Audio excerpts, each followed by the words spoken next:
But Destiny typically is a very northern team on their angle. They like to go for widespread around shooting range, even the northern side of Northern George. I mean, there's a nice bit of aggression, but of course, as we can see, also NASA right here alongside them, already now being reduced down to 2, as we see Chico now just trying to dodge back and forth in and out of that doorway. But of course, Panda moving in as a pretty formidable team as they come on in, bringing the chaos alongside with them and just laying it on so thick.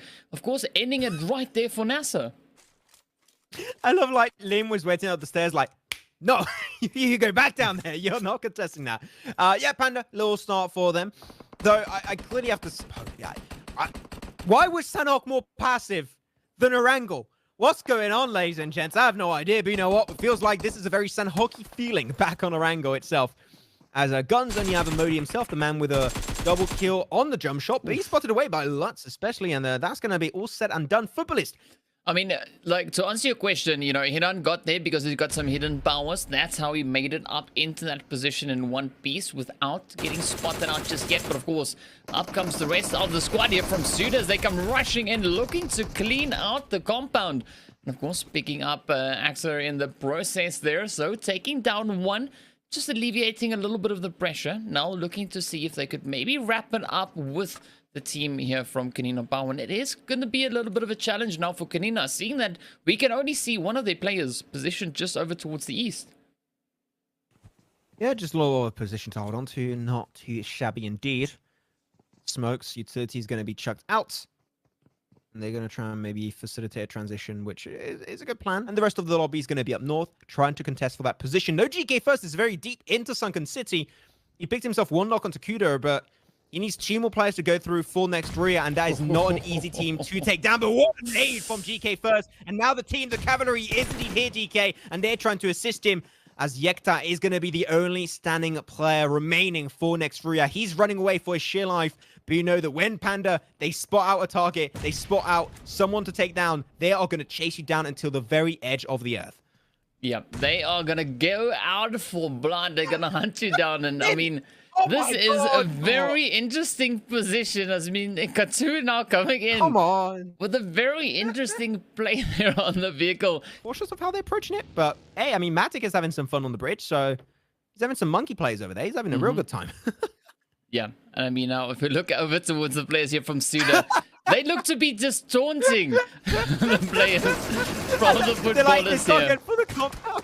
They start going for the compound. They hit one footstep, like, oh, we're out of here. We don't know who that is, but we're not messing with that. Yeah, but it's because Saif wants to play it safe, you know. So he comes in, he's like, no, just move on. They've got themselves perched up on these bridges, just lying in wait. And now they're looking to bounce onto Panda. This is going to be a challenge, but Matic went a little bit too high on that bridge, of course, falling off. And of course, we can see Cypher now just getting knocked out in the process. So Old Boy and Miku now looking to make that play.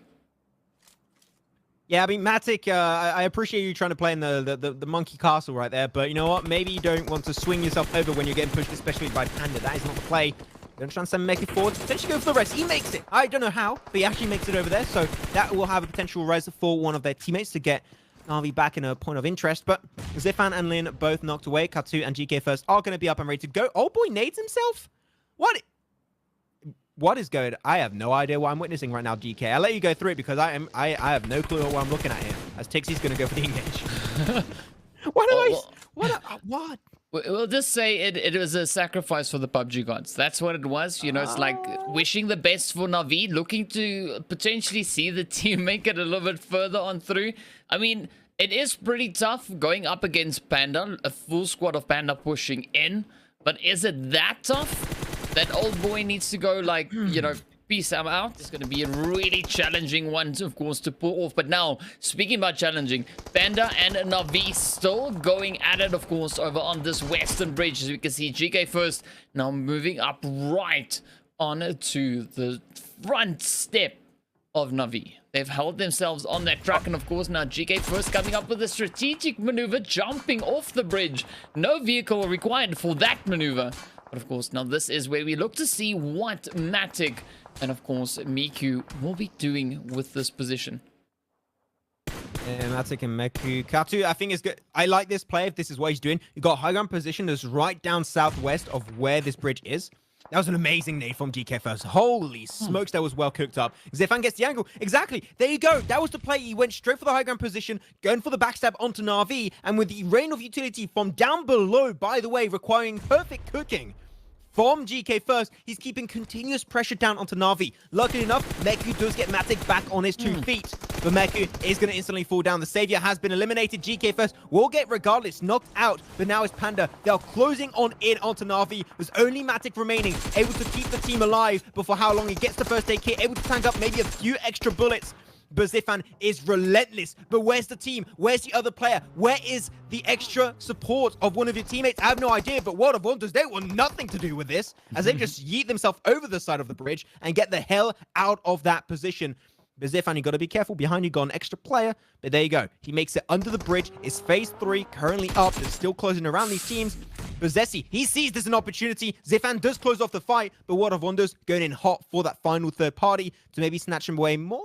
This is great for Futbolist. I love that split. Lovazin, Lutz, and Raum away from Solkay. Solkay smack dab center with one of the only, if not the only playable compound in this final circle. They instantly rotate onto Solkay, and that's how you play a late game position if you have a wide 4-man spread.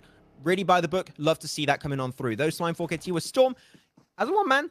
Maybe don't want to take that fight, so he knows that he's going to take the L, but he's only got 10 bandages and 1 first aid kit. Use these smokes to his advantage. Luckily enough, for SDR, that is not the case. So Sudor just got to try and take it slow, but there you go. He's going to go for the push, and the smokes, I just mentioned it, they do not really help you out too much, as you're still given an opportunity for the team around you to try and capitalize on the lack of information granted to your own team. He's taking a pretty big shot, though. He's got to be careful. Third parties currently happening, meaning that Sudor Esports can't fully commit to the push, and if they do, they might just get swiped away. They've got to take it slow. Nice break to initiate from Müthi, taking very small amount of damage, but that final bloom shot from Fiden will be enough to close off that fight and send the opposing team of Destiny right back into the Shadow Realm.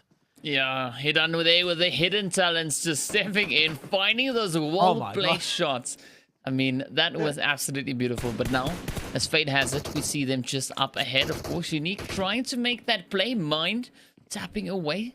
We've got Azzy keeping a very watchful eye there from the side of Godsend. So again, a nice little bit of a danger-death triangle we've got happening right here. We've got Unique, we've got Fate, we've got Godsend. Though, they need to try and make sure that they zone away teams and thinking Godsend and thinking World of Wonders. You do not want to allow these teams, and even as Pseudo Esports, you want to make sure they don't try and contest your compound early.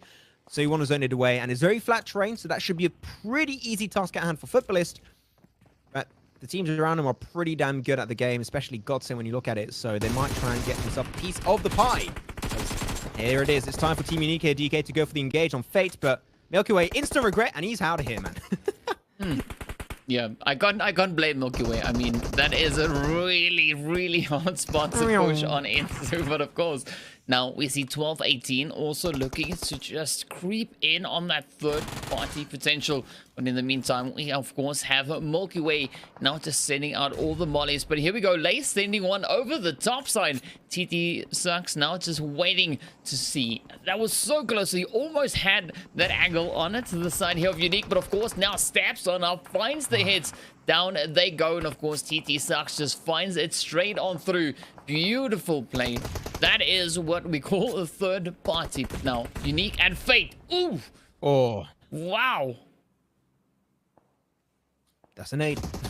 Yeah. That's an aid right there. Straight up facts. Pseudo Esports going to be trying to roll on down the hill top. I like to call it the DOS pilot heel top, but that's because of an old meme in 2019 that I should try and forget about because it is not relevant anymore. It's still a hilltop that it came down from. Should be pretty good. Frozen joins in the party very late. Everyone up ahead of them, busy fighting it out tooth and nail. But now, of course, the Futbolists, they just come in. They're like, you know what? Let's help you. We'll just tap away slowly. Just put the damage in towards Suda. Send them back into the lobby. You know, who's even counting? I think they counted. I mean, they want to check out how many kills they got. You know what? That's the interesting part. I like it. Here you go. That was a 2-man push coming out from Futbolist to try and serve as an anchor point to facilitate that rotation as you have a just a good position anchored onto. They can very easily make that rotation happen in a matter of time. Clear to say that things aren't looking too good. GK first going to be knocked away. Analyst with a very clean hedge on the DP28. And K2 decides to give himself and offer himself to the blue zone. That's Panda eliminated in 4th position. Still some pretty decent points to stay relevant on the top side of the standings. But here we're now focused, DK, on our top teams, our top players of this game. It's got Futbolist, Team Unique still in the running. And even on the other side, he got a little bit more involvement from the likes of 12-18. But they are the ones that's going to struggle as they are currently the furthest team away from the circle. And they're going to have a real run for their money in this finish. Yeah, and of course, this whole match has been a complete, just an upset. We're seeing completely different teams pushing all the way up in towards these late phases. And of course, it's going to be interesting to see just how many kills the Futbolists are going to be bringing in. They're already sitting on 10 kills, of course, the players here from Unique now looking to pick up a few more, looking to improve on the 8 they've been able to acquire so far. But of course, now also the players here from 12-18, they are not going to be backing down out of this one just yet. Yes, nice they have one of their players knocked, but now here comes the pressure. Here comes the... the deal sealer. It was so close.